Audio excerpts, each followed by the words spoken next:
Have you ever wanted to play Dice Throne, but can't get anybody together, so you want to do it solo? Have you ever wanted to play it with friends, doing co-op, fighting baddies? Have you ever wanted to play it as a dungeon crawl, gathering loot and fighting through to the end? Well, you're in luck. Today we're taking a look at Dice Throne Adventures, which turns regular Dice Throne into everything that I just mentioned. What's up, guys? My name's Andrew with Brew on Board, and like I said, today we're taking a look at Dice Throne Adventures by Roxley. So let's do a quick little overview, show you how the game works. After that, we'll come back up top, we'll talk about the components, the art and theme, and then I'll give you my final thoughts about what I think about this game. So grab your brew, and let's get into it.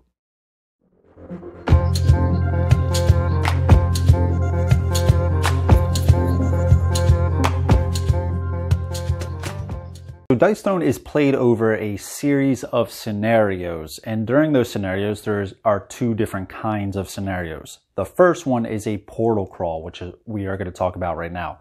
The second is a boss battle, which we'll talk about in a little bit. So what you're going to do, you're going to first choose your character. This can be any character from Season 1 Rerolled or Season 2. After you're done doing that, just set up that character like you would in a normal Dice Throne battle.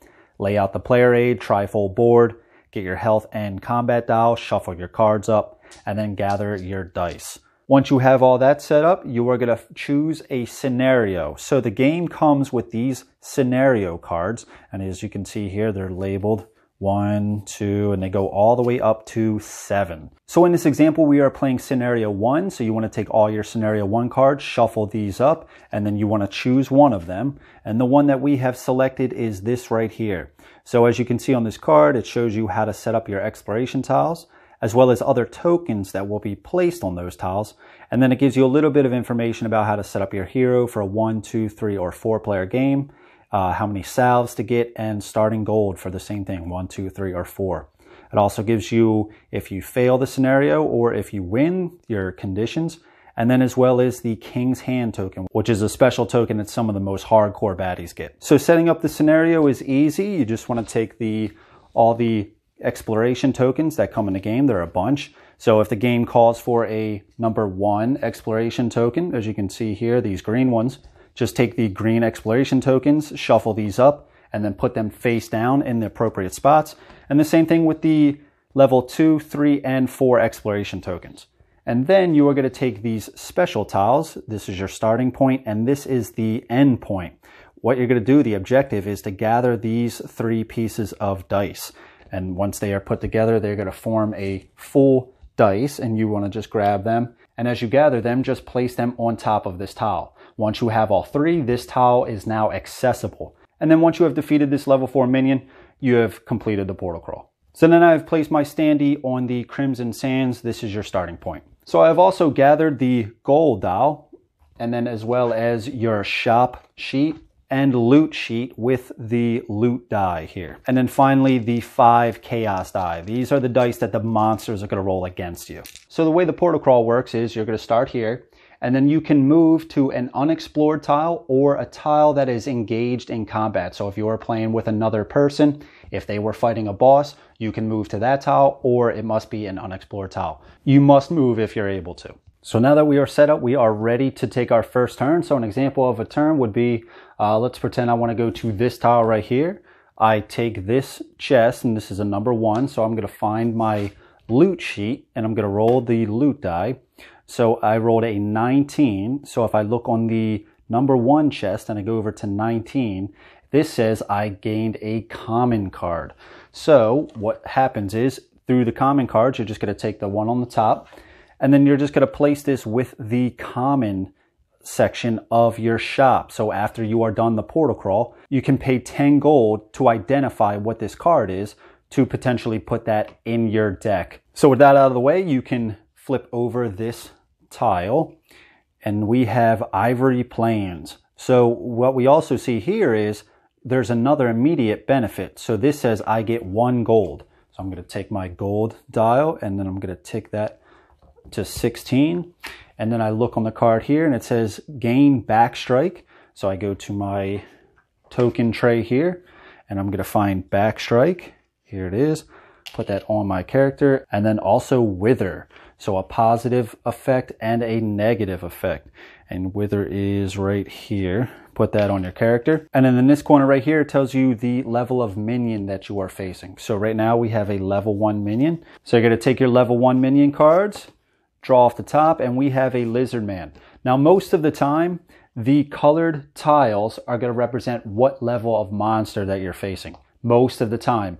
Some might have a different level, but it's been my experience that if you land on a green, you're probably going to be facing a green guy. So with the lizard man, it tells you his health, how much CP he has, and then the reward you get for him and what he is trying to roll with his chaos die. So you would set one of the monster CP dials to 2, which it has been set, and then also their health dial to 15. So now with the monster setup, you're just going to go through a normal game of Dice Throne. I'm not going to go through each of the steps. I already did in another video, but you're just going to go through all of the phases, drawing your card, upticking your CP by 1, rolling your dice, choosing an ability, and attacking the enemy. So some of the enemies are going to have their defensive die rolls. As you can see here, that's what they're going to do back. If you do not kill them, they are going to take a turn. So they have 5 of these chaos die, and they're going to roll, and what you're trying to do is complete their roll objective. And then it tells you what happens if they complete that. And then after you kill the monster, you gain the reward. So you're just going to do the same thing. You're going to take the loot sheet, roll. I got a 7, so you want to find a level 1 chest, and then you're going to go over to 7. So I gained 2 CP immediately. And now that tile has been completed, and now it's time to move on to another unexplored tile. Or like I said, if you're playing with somebody else and they're engaged in a battle, you can move to that tile as well. So with that completed, what you're going to do, you're just going to go around the board collecting these die pieces and then put them on the last spot. And then once you have all 3, you can now move to this tile. You would just uncover this tile, and here we have the boss portal. You get 2 CP per hero, 3 gold, and then you spawn a level 4, and it says it begins with 1 additional King's Hand token. And once you defeat this level 4 monster, the portal crawl has been completed, and then you can move on to the boss fight. Then you record your win on the score sheet, and this is basically just going over what points you get for doing what. It has the scenario, starting salves, how many you have remaining, unspent gold, unclaimed boss loot, if you have explored all the tiles, and then it has your total scenario score, and then you'll add that up over the whole entire campaign to potentially have your final score. So now that we've completed scenario 1, we are going to move on to scenario 2. So you want to find the scenario 2. Here we go. There's only one of these. Uncover this. So this number 2 is the Fallen Barbarian. So let's set that up quick and then we can talk about it. All right, so with the Fallen Barbarian setup, let's first talk about the scenario card. So as we can see here, hero setup, 1, 2, 3, or 4 players. We get a starting health of 50. Now this is shared across the board. So if you had 2 players, you're each going to have 25. So since we're only playing solo, we're going to start with 50. It has the boss setup, the same thing. Since I'm playing solo, starts with 70 health. And then what we have here is upgrade CP and starting CP. So as you can see here, the boss is essentially the same as another character. It's a trifold board, player aid, has its own tokens, has its own deck of cards. So what's going to happen is, in order to make this boss unique, we are going to look at the starting CP, and we have 7 for 1 player. And what you're going to do is, there's 2 different decks that come with each boss. One is going to be an upgrade deck, and the other is going to be a deck that they play during the battle. So with the upgrade deck, you're going to shuffle these up and reveal these one at a time until we have paid for 7 CP worth. So right now we have 1 CP, low blow 2, put that there. So now they have 6 CP left. Smackdown 3, this is 2 CP, Smackdown. And you're going to keep playing these cards until you have paid for 7 CP worth. The rest can just be discarded. So once you have placed the upgrades on the boss, you're going to take their action deck. This is the deck they're going to use during the battle. Shuffle this up, put this off to the side. And then let's look at the rest of the sheet. It looks like the King's Hand tokens, starting tokens for 1 player, they get 2. So we're going to put that right on their character here. And then it gives us the successful roll value for those King's Hands. So basically, if they miss one of their attacks, or if you hit them with an ultimate, they're going to roll a single chaos die, and it says if they roll anywhere from a 4 to a 6, they're either going to be able to take another turn to try to get another attack, or they're going to make you re-roll one of those dice that you used to get the ultimate. So with that out of the way, you're just going to go through a normal battle of Dice Throne. You're going to have your starting CP, your health, which is 50. You have your 4 cards, gain a CP, draw a card, and you're going to do an attack to them. So after your turn, it's going to be their turn. So they have this unique action deck. So what's going to happen is, same as you, they're going to uptick 1 CP, and then they're going to draw off the top. So right now we have Cleansing Touch. So as we can see right here, you're going to have this immediate benefit. So what this says is, I get a free health.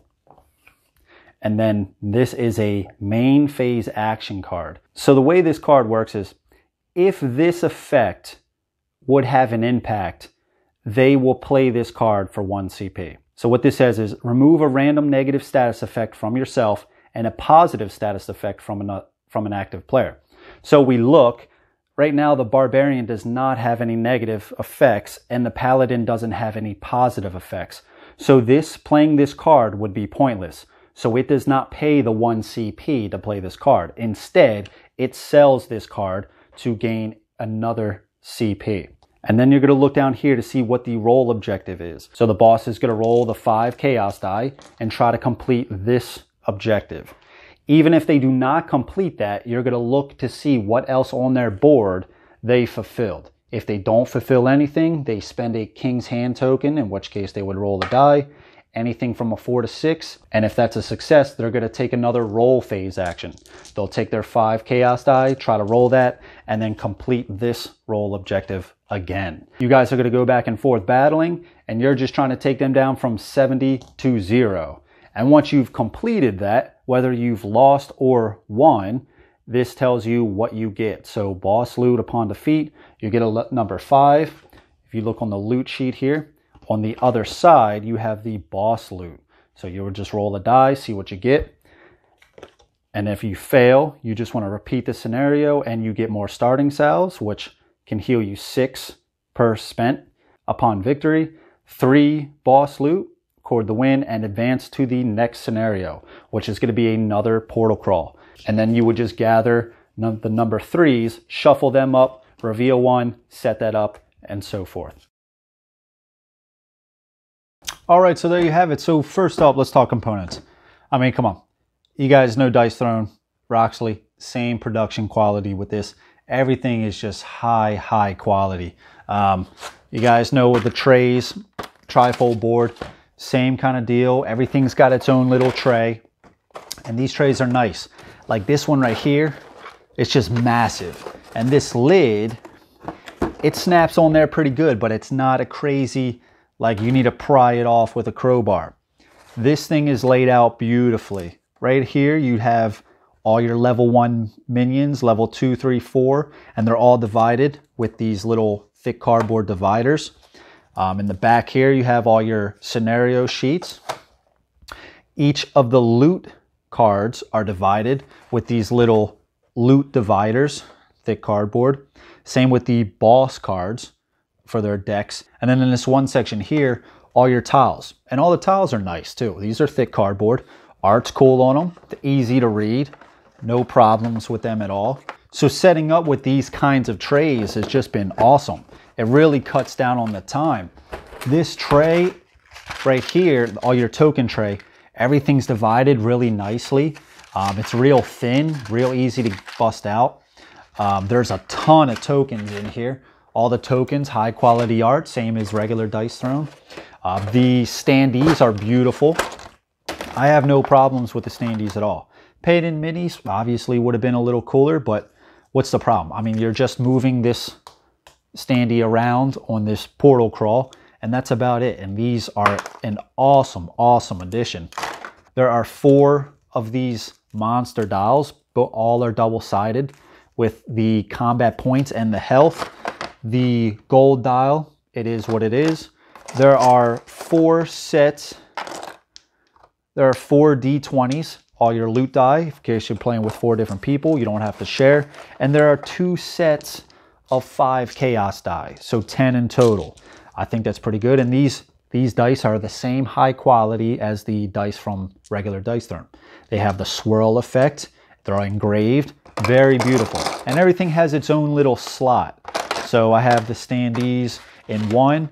One of the trays is for minis. I just put the characters that I'm currently using for campaigns in that one and the rest in the other one. So everything has its own little slot. The Boss trifold boards, exactly the same as what you'd expect.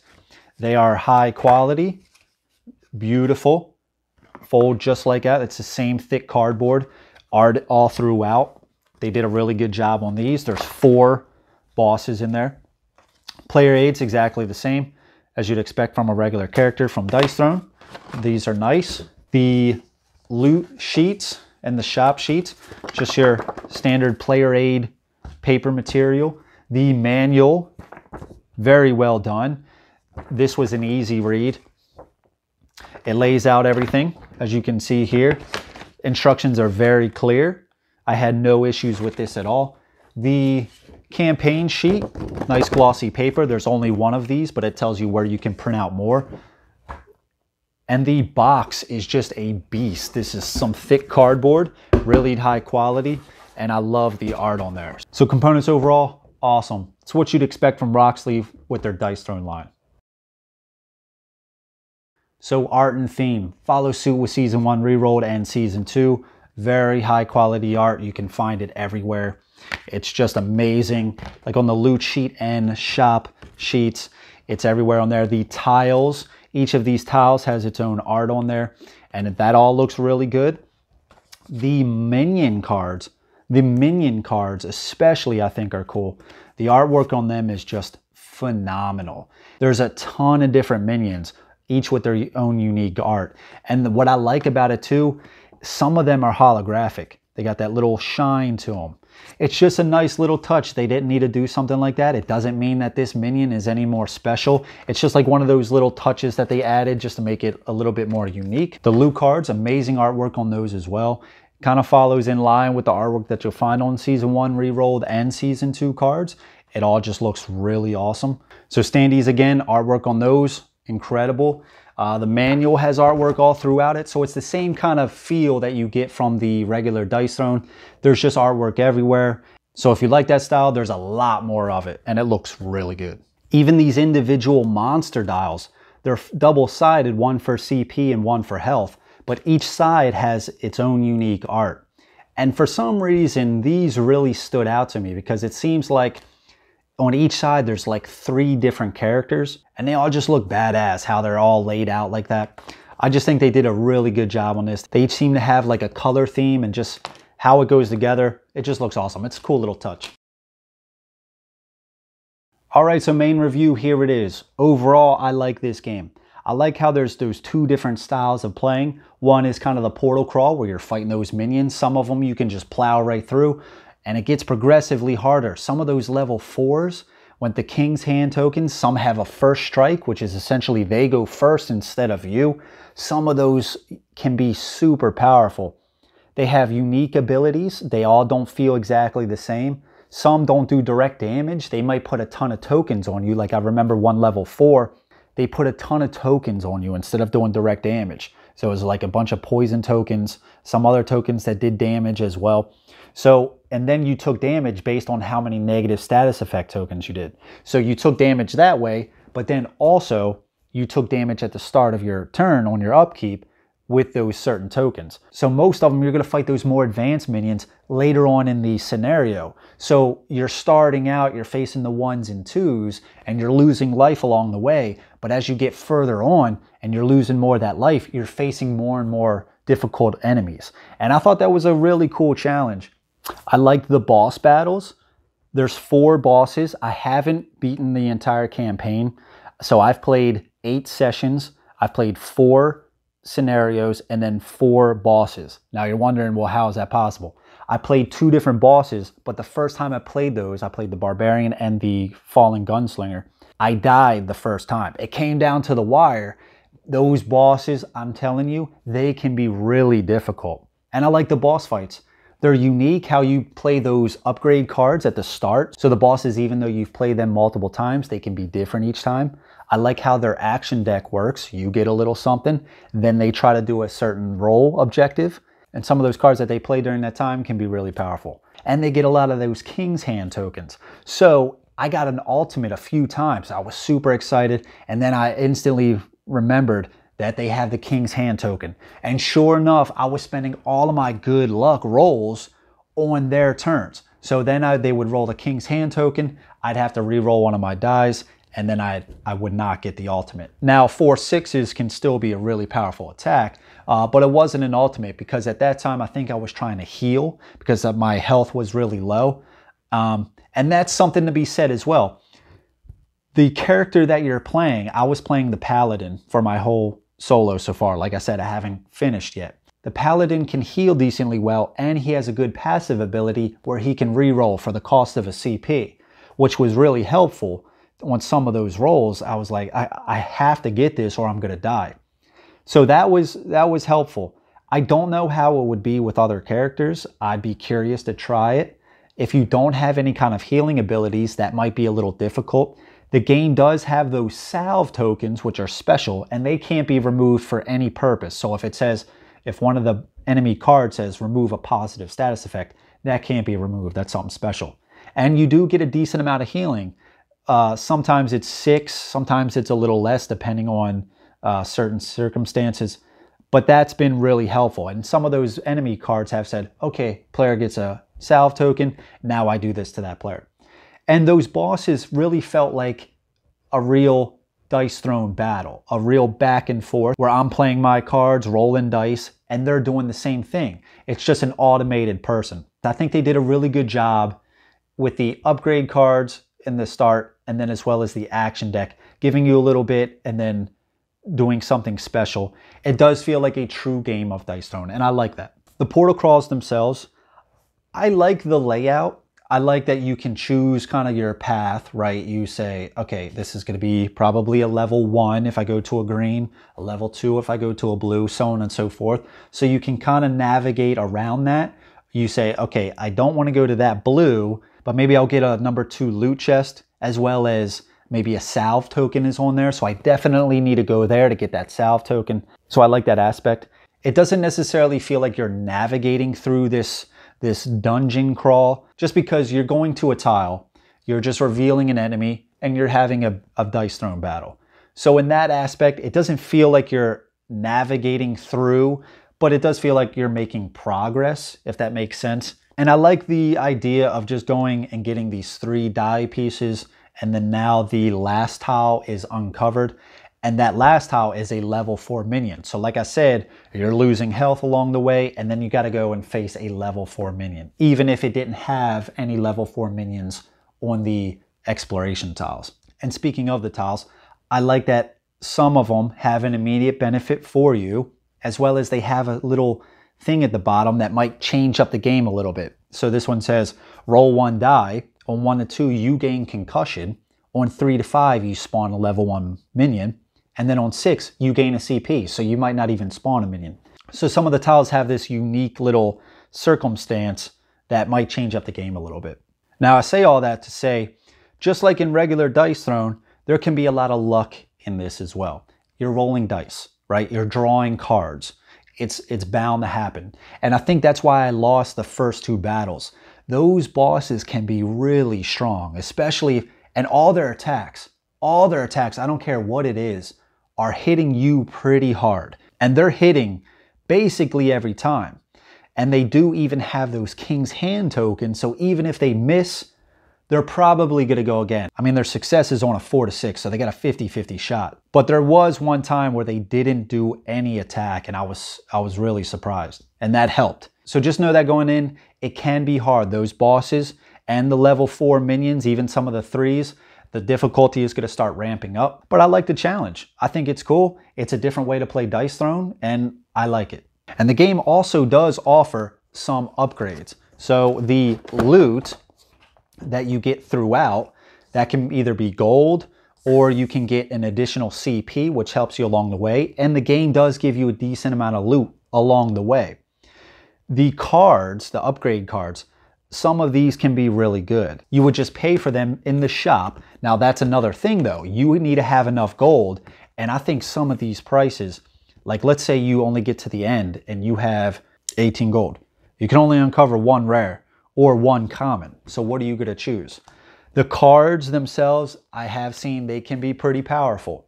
And they have helped. Some of those have really helped. There's a lot of different loot possibilities. There are a ton of each common, rare, epic, and legendary. I have not seen them all. So let's talk about the trays quick. I like how they laid these out. All the shop cards have a divider. All the boss cards have a divider. Same with the minions. This tray is heavy duty. I like that I can keep it off to the side and draw as needed. The token tray has been really helpful. I mean, you have all the tokens right here. Pop this off, have it off to the side as well. And then there's plenty of room in here for the standees. Leave the stands on. I have a whole other section here for the minis that I don't have, so I can store my standees that I'm using for the campaign. And they feel really secure. You pop the top on, it stays on there, and they've been really secure. The lid fits on snug, but it's not tight enough that just a little bit can pop it right off. Now, that being said, the box to hold all this had to be huge. This is a humongous box. So just know that it's going to be a massive box, and you can't fit anything else in that box. It's just these trays. So while the trays have made the game, what I think, easy to set up, you have everything organized, and it's easy to set up. I mean, the portal crawl, setting that up, it's not too much of a hassle. You just reach in, grab the tiles that's needed, and then you go to your token tray, grab the tokens, and just throw them right on there. So I think setup has been easier with the trays, but just know it has made the box pretty big. It's going to take up half the space of one of those cubes on your shelf. Overall, I've been having fun with the game. It's been a lot of fun. If you like regular Dice Throne, I think you'll like this. It basically turns Dice Throne into what could be a solo experience. So if you want to play this more than a company that you can get over, hey, grab this. You can fight some minions, you can fight some bosses, which feel like a regular game of Dice Throne, right? They're rolling all their own dice, they're upgrading their cards, everything like that. You have a small little dungeon crawl aspect, which is just fighting more guys. You can upgrade your deck over the course of the campaign, getting more cards. If you want to team up with some buddies, you can do that up to 4 people. So that can be interesting. You get less health and less gold, but that can be an interesting thing. I mean, 4 people taking on 1 boss. I'd be curious to try that out. And I think that's the biggest thing about Dice Throne Adventures. While it's not needed, if you have Dice Throne and you have a constant player base and you are completely fine playing you against that person, which to me is the preferred way. Me personally, I love the idea of playing head-to-head. We've been playing 3-player matches, and that's been awesome. But I don't mind the idea of teaming up with those same people and taking on another boss. So I think this game just adds that extra little bit if you want to take Dice Throne even to another level. Is it needed? Absolutely not. Absolutely not. I think it's a nice touch. I like what they were going for. I like some of the touches that they did with the portal crawl. I like the dice trays. It makes the box humongous. And if you already have Season 1 rerolled box and Season 2 box, your shelf space is going to shrink drastically. They did an excellent job with the manual and the campaign sheet, so you can test yourself, see what kind of score you get. The campaign itself isn't crazy long. I think I accidentally said there was 7 scenarios earlier in the video. There's actually 8, the 8th being the final Mad King boss. So I like that it's not a crazy long time and that they've switched it up with, okay, portal crawl, boss fight, portal crawl, boss fight. So you can have fun doing the portal crawl, then you can do the boss fight. And in my experience, the portal crawls haven't taken a crazy long time. You can set this up and you can start getting really fast. Here's your minion, put their health dial. Here you go, you draw a card, CP, you're already rolling the dice. This person only has 12 health, so it's not gonna take too long to deal with them. Put that up, get some loot, you're on to the next tile. So it can be very fast, especially with the trays. And finally, I like how the rules don't really change too much about what you know about Dice Throne. You're still doing the same actions. You're doing your turn order for the entire card on every minion and boss fight. So you're essentially playing Dice Throne. It's just tweaking it a little bit. So I'll end it on, is it needed? Is it necessary? Absolutely not. Do you want to take Dice Throne to another level, like you're teaming up with some buddies, taking on some baddies, or you want to do a solo? This might be for you. Do you have a few extra bucks to spend? It's expensive and it's going to take up a shit ton of shelf space.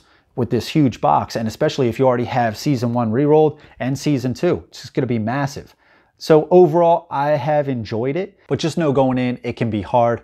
But honestly, I like the challenge. I've had a blast playing this game. Can't wait to play a little bit more of it. I'm excited about it. I've had a lot of fun. So besides those minor issues, and they're not even really issues, I've thoroughly enjoyed my play. So if you're looking to take Dice Throne to another level, want to enjoy it with some buddies, check it out. I think you'll like it if you like Dice Throne. If you want a little bit more, I think you're going to enjoy it. So there you go. I hope you guys have enjoyed. If you like what you see here, please like, share, subscribe. So until next time, grab your brew, play some games, and I'll see you guys later. All right, take care.